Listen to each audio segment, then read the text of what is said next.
So this lady, or whoever she works for, has this incredibly located cafe just suspended over the cliffs here and over the river almost.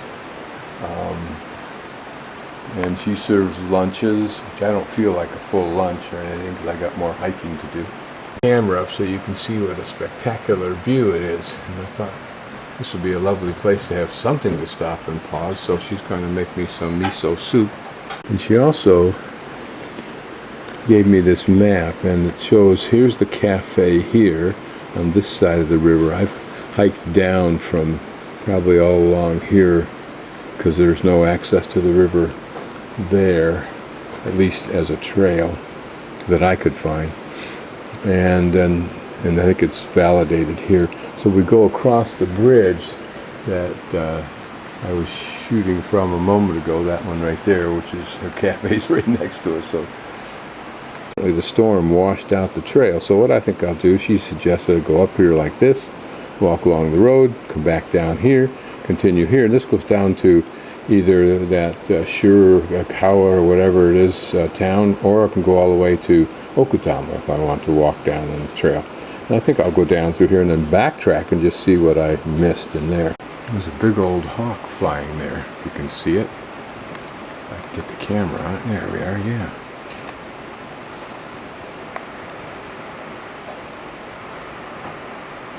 I think it's a kite. I mean, a bird called a kite.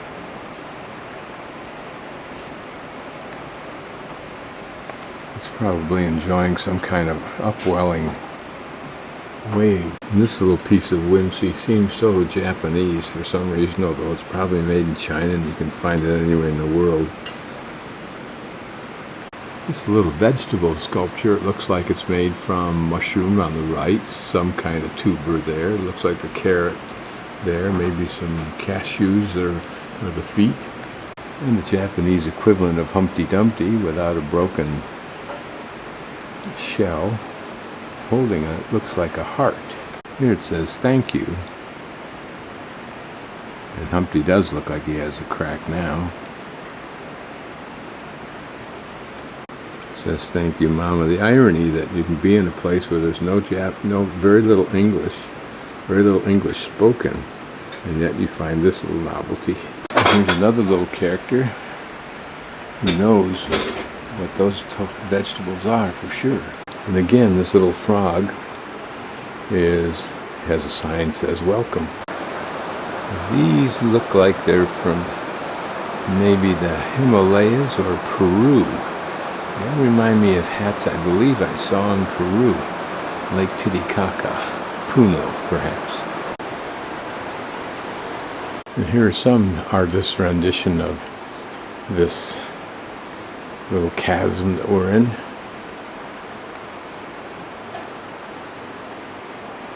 I didn't want a big lunch, and so this is just perfect. This is miso soup, but she's put in other vegetables and so forth, which is great. There's some mushroom, looks like. So this is good, and just to hold on to the warm bowl on a chilly day like this is nice. So if we look closer, that little red spot looks like a ladybug, unless it's a carefully crafted one. And then over on this other lady's chest, it's decorated with some kind of small, tiny shell. And here the lady's hands are just little mushrooms. And she's added some character by painting little dabs of paint on the torso to make it look like a fabric, I suspect.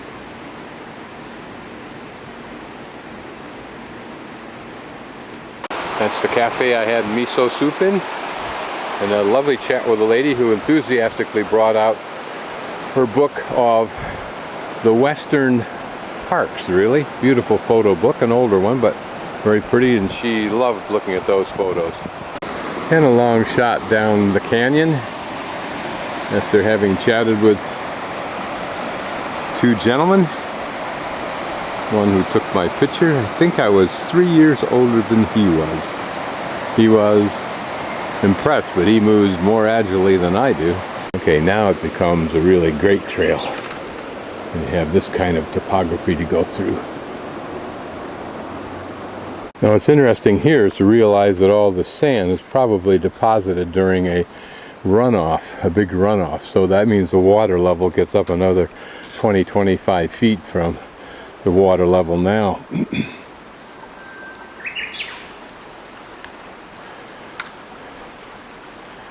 It's down far enough that for a few moments you don't hear once in a while the traffic up above, which is not oppressive, but it then takes on a real natural character. That's the bridge we crossed earlier. Pretty little spray of flower.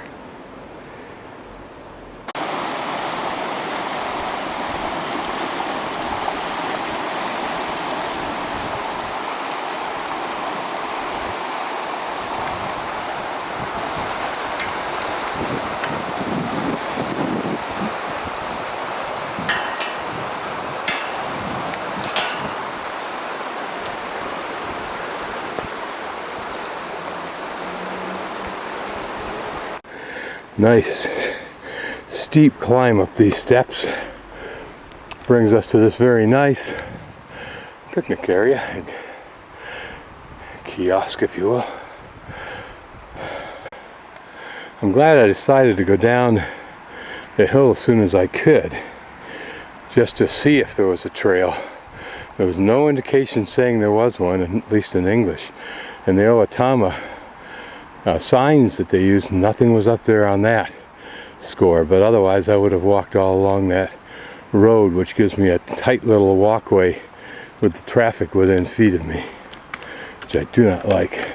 So here we are at the beginning of the reservoir, which I think in fact is the Ootama Lake. Okay, we're also at that point where she pointed out that you couldn't go any farther on the trail because of a washout of the trail, and that's right above my thumb. And so that structure that you see, that vertical rectangle, probably is this dam. And she recommended we come out here, which is Shiromaru, which is the station I was originally going to go to, and then walk along above the river along the dotted line there, and then come back down if I want to at the next point to continue on down to Ootama. But I'm going to go across here and see where I'm at and then make a decision, because I would also kind of like to go to that railroad museum down in Ome. I wonder what the purpose of this spillway here is. It would look like that water aerator on the Los Angeles water line system coming down from Mammoth Lakes area, but I don't know. It doesn't seem for fish because it starts at a higher elevation and then comes to this old building alongside the river. A couple of old Jeeps.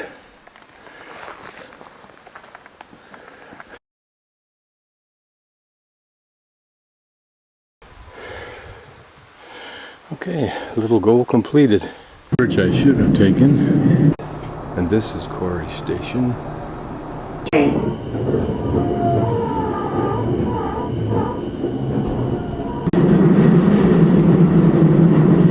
Guesses that they're harvesting